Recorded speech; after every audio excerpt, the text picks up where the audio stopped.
Hey friends, welcome back. I'm Rochelle Wilson and I have some exciting news for you. Next week, I'm giving away some really cool stuff. And if you want to know how you can get some of that cool stuff, make sure you stay tuned all the way through to the end. I'll tell you how. You got to stay here with me, okay? So, first up, I want to talk to you about something very personal, something that I don't really share a lot of time with a lot of people, but I'm going to share it here today with you. In 2004, I had just graduated from 8th grade, and it was one of the most tumultuous, stressful, traumatic times in my life. Oh my goodness. That year in 8th grade, I had a friend who she sat right in front of me in class, and she all of a sudden unexpectedly was killed. It was a pretty big thing back then, shook me to the core. And then after 8th grade graduation, I had to transition to go live with a family member and start a new high school in a different town. Didn't know anyone there. Ugh, it was a lot. It was a lot on me mentally. It was a lot on me emotionally. And I started realizing like, I don't like the way I feel. Like I feel depressed. I feel anxious. And I needed to make some serious life changes. If I didn't make some changes or make up my mind and make some changes right then and there, I think I would have been headed for a very dark path. I know all of us have things that happen to us that kind of shake us, that change us, that help us to reflect on our lives, on where we are, who we are, those drastic pivotal moments.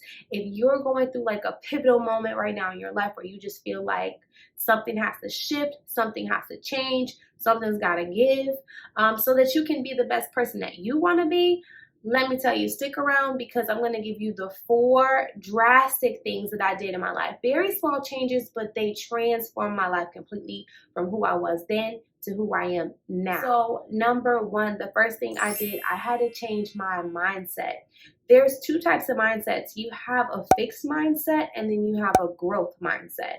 A fixed mindset was me thinking like, I'm this way because of the way I was raised. This is who I'm always going to be. This is what you see is what you get. I'm not changing. My family is like this. This is just how we are. Like either you're going to love me and accept me or forget you. You don't have to be around me. But a growth mindset is I don't have to be this way because of how I was raised or because people around me are this way. I can change. I can grow. I can learn. I can be a better version of myself. So having a growth mindset, keep that in mind. You can grow. You can change. It doesn't matter how old you are. It doesn't matter what you've been through. Anybody can grow. Anybody can change. We're always learning. People change every day. And it's just baby steps towards that. So that growth mindset is the first step towards that. Number 2 was spirituality. Spirituality transformed my life. And spirituality is different for different people. So everybody has a different spiritual journey. For me, it was building a relationship with my creator and seeing my creator as a loving, caring parent that wants the best for me and is always thinking about me or always planning the next step for me. And even if I don't agree with everything that happens in my life, I know that that loving, caring creator that created me knows what the next step is and knows what's best for me. Even being a parent and thinking about how I love my children, and when I tell my children no, it's for a reason. And just viewing my creator as that parent to me, knowing everything and knowing what's best for me was a pivotal moment. It was transformational for me. A spiritual walk is different for everybody and a spiritual journey is different for everybody. But having that sound foundation, it's what's changed thousands, hundreds of thousands of people's lives. So like I said, number 2, that spiritual walk, definitely life-changing, drastic life change for me. Number 3 was disconnecting from toxic people and toxic habits. I'm not just going to say that the people around me were toxic. I had some toxic things about myself, some toxic ways about myself that I had to let go of.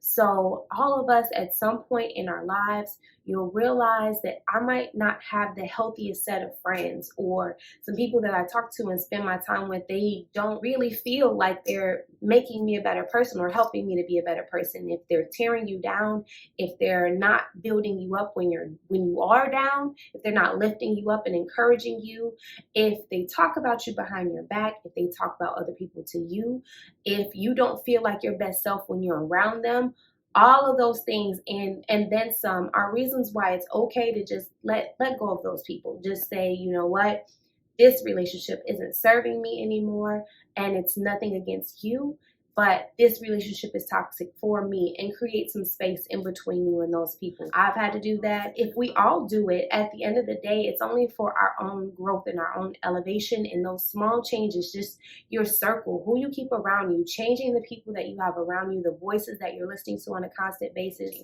a drastic change in your life, something that can really change the trajectory of your life, all from changing who's around you. And on top of that, when I say disconnecting from toxic habits, things that you do, things like if you're gossiping, if you're talking about people behind their back, if you're telling lies, and we don't like to admit those flaws about ourselves, those things that we do that we probably shouldn't, but it starts in small dosages, but it kind of becomes part of our character, and it's not a good part of our character. So letting those habits go, I will admit and be transparent and say one of my bad habits was I used to tell little white lies. Just tell them just randomly. Like you could say, hey, what's going on later on today? And if you would wanted to do something that I didn't want to do, I would make up a lie as to why I couldn't do it. Oh yeah, no, I have a root canal later on today, or I have a nail appointment later on today. And even if I didn't, I just didn't want to go out. So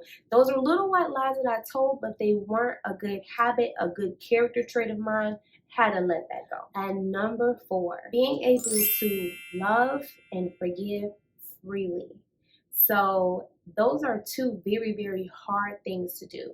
It's easy to love the people that love you. It's hard to love the people that are unlovable, people that are mean, that are just messy, that just get on our nerves and are annoying, but loving them anyway and being able to forgive people when they hurt you. Woo, that's a big one. That's a hard one. That's not easy for anybody to do, especially depending on what type of hurt they've done to you. It's really, really hard to forgive people sometimes.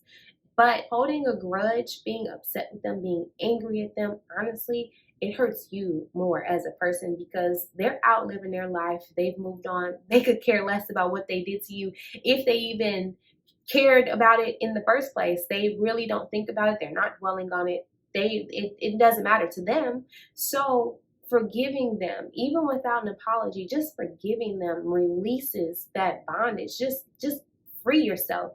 Free yourself to move on with your life so that you're not stuck in one spot, dwelling on it, thinking about it, and just live your life with love. And as you love people, please believe me, people will love you back. That's just how the world works. It's a beautiful thing. So loving and forgiving freely. All right, I'm a woman of my word, and I promised you that if you stuck around all the way to the end, I was going to tell you how you can get some of this really cool stuff that I'm giving away next week. So I also said I would tell you what the cool stuff is. All right, as I mentioned before, I have a book coming out in November 2022, Purpose Over Popularity, and I've bought some merch, some really cool branding merch. I've got these awesome t-shirts, tote bags, wristlets. I have some cool wrist bracelets, some buttons, pencils, and I'm coming out with a journal soon. The journal's not quite ready yet, but everything else is ready to go, and I'm ready to give some of this stuff away to get everybody excited about my book coming out this November. So what you need to do, first and foremost, make sure you're following me on Instagram. Make sure you're subscribed. So subscribe right now, and make sure that next week when I reveal my website, you sign up for emails, okay? You have to get those email alerts. And I will be choosing the winner via email on August 1st. August 1st is the date when I do my video for that week. I will reveal the winner and tell you who that person is. And I will mail the stuff to you. You don't even have to come get it. I'm going to send it right to your doorstep. All right. And each month leading up to the book, I'm going to be doing some more freebies, some more giveaways. So please stay tuned. I got you. Don't worry. And if you don't get it with the freebie, trust me, I'll tell you how to buy it if you want it. This was a great talk. Love talking to you as always. Have a great day. See you next week. Bye. Make sure to follow on Instagram and TikTok and now Facebook. See you next week.